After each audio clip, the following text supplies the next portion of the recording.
Posted June 24, 2018, 14 hours 40 minutes and 6 seconds. The federal government is determined to have the Senate deal with its contentious company tax cuts by the end of the week, despite it being a tougher task than negotiating the passage of its income tax cuts. The coalition remains 4 votes short to get its policy through the upper house, in what will be the final sitting week before the long winter break.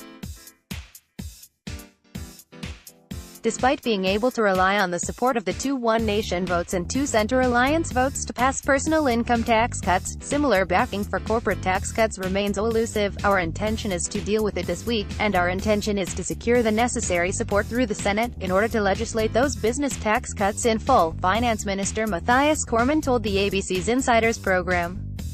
Labor is hoping to turn imminent by-elections in 5 seats across 4 states into a referendum on warring tax policies, both at a personal and corporate level. Bill Shorten, who spent Sunday campaigning in the Queensland electorate of Longman, remains steadfastly opposed to further company tax cuts, arguing big businesses do not need any help. The opposition leader knocked back suggestions he was at odds with leadership aspirant Anthony Albanese, who used a speech on Friday night to call on Labor to better engage with businesses large and small, who here is surprised that the government is trying to bully me and bully Labor into voting for these corporate tax cuts this week with some simplistic name-calling about being anti-big business, Mr. Shorten said. I will work with big business, I just won't work for big business.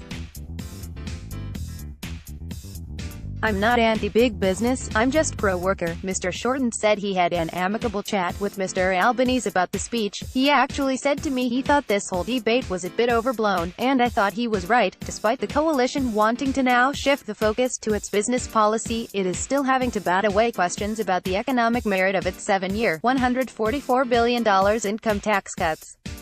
The opposition has been fiercely critical of the plan, arguing it locks in tax cuts 2 to 3 election cycles away and will be unable to respond to potential economic headwinds. While Mr. Shorten has promised to repeal the latter stages of the package if Labor wins government, Prime Minister Malcolm Turnbull has argued he would like to bring forward his income tax cuts should the nation's fiscal fortunes improve.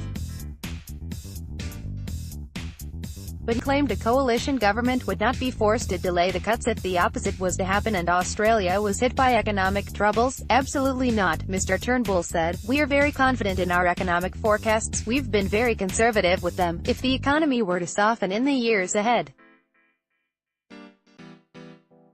The last thing you'd want to be doing is putting up tax. The final stage of the income tax cuts comes into effect in 7 years' time with the abolition of an entire tax bracket, meaning people earning between $41,000 and $200,000 per year will pay the same rate of tax.